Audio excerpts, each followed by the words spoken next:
how many strings of length 6 can formed using letters with factor. So இது அதே question தான், but order மாறி இருக்கு. அதாவது கொஸ்டின் நல்லா புரிஞ்சுக்கோங்க. ஃபேக்டர் என்ற வார்த்தையில் 6 எழுத்துக்களை கொண்டு, மொத்தம் ஃபேக்டரில் எத்தனை எழுத்து இருக்கு? 1 2 3 4 5 6 இருக்கா? 6 எழுத்து. எஃப்பில் தொடங்க வேண்டும். அல்லது எப்பயுமே ஆர் அல்லது அப்படின்னா அதுக்கு மீனிங் பிளஸ்ன்னு அர்த்தம். பெர்முடேஷன் காம்பினேஷன்ல அண்டு அப்படின்னா இண்டுன்னு அர்த்தம். சரிங்களா? மேத்தமெட்டிக்கல் மீனிங்ல அல்லது ஆரில் முடிய வேண்டும் அப்படின்னு சொல்றாங்க. இப்போ ஃபேக்டர் எதுல ஆரம்பிச்சு எதுல முடியுது? எஃப்ல ஆரம்பிச்சு ஆர்ல முடியுது. இப்போ அதோட மீனிங் என்னன்னா எஃப்ல ஆரம்பிக்கணும். மிச்சம் 1 2 3 4 5 லெட்டர் இருக்கா? இந்த 5 லெட்டரும் எப்படி வேணா மாறி வரலாம். இப்போ ACTOR இருக்கா? இந்த ஏ அப்படியே இருக்கட்டும். சிக்கு அப்புறம் டி இருக்குது, டீயை முன்னாடி போடலாமா? அடுத்து ஓவை முன்னாடி போடலாமா? அடுத்து இந்த ஆரை முன்னாடி போடலாமா? இந்த ஏவை மட்டும் ரெண்டாவது வச்சு 5 டைம் எழுதலாம் லெட்டர். அடுத்து அதே சியை ரெண்டாவது இடத்துல இருக்குல்ல, சியை கொண்டு வந்து முன்னாடி வச்சா அதை வச்சு 4 லெட்டர் எழுதலாம்ல. இந்த மாதிரி எழுதிக்கிட்டே போகலாம். அந்த கவுண்டிங் கண்டுபிடிக்கிறதுக்கு எஃப் முன்னாடி வச்சா மிச்சம் எத்தனை இடம் இருக்கு எம்டியா? எஃப் முன்னாடி வச்சு 5 பிளேஸ் இருக்குல்ல, அப்போ இது 5 ஃபேக்டோரியல். எத்தனை வழினாலே ஃபேக்டோரியல் தான். எஃப் முன்னாடி வச்சுட்டோம், 5 ஃபேக்டோரியல். அடுத்து அல்லது என்ன சொல்றாங்க? அல்லதுனா பிளஸ் சொன்னல, என்ன சொல்லியிருக்காங்க? ஆர்ல முடியணும். ஆர்ல முடியணும் அப்படின்னா அதுக்கு முன்னாடி எத்தனை லெட்டர் வரணும்? 5. அப்போ இதுக்கும் எத்தனை ஃபேக்டோரியல்? 5 ஃபேக்டோரியல். இப்போ டோட்டலா பாருங்க, 5 ஃபேக்டோரியல் அப்படின்னா 5 × 4 × 3 × 2 × 1, 5 4 20, 20 × 3 60, 60 × 2 120.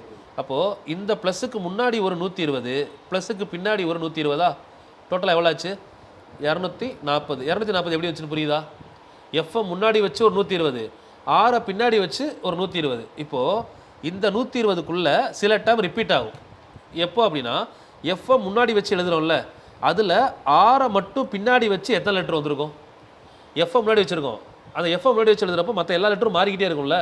இந்த ஆரை லாஸ்ட்டாக வச்சு லெட்டர் வந்திருக்கும்ல, நம்ம திரும்ப ஆரை பின்னாடி வச்சு எழுதுறோம், அப்போ எஃப் முன்னாடி வச்சு லெட்டர் வந்திருக்கும்ல.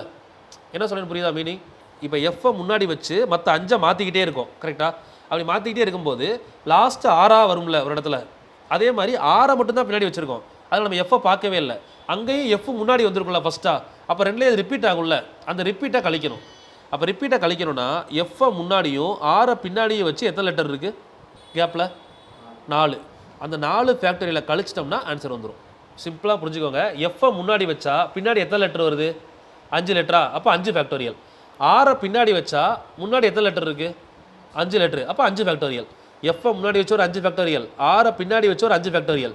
இதில் எது ரிப்பீட் ஆகுது? எஃப்ஐயும் ஆரையும் முன்னாடி பின்னாடி வச்சா சென்ட்ரல் எத்தனை வருது?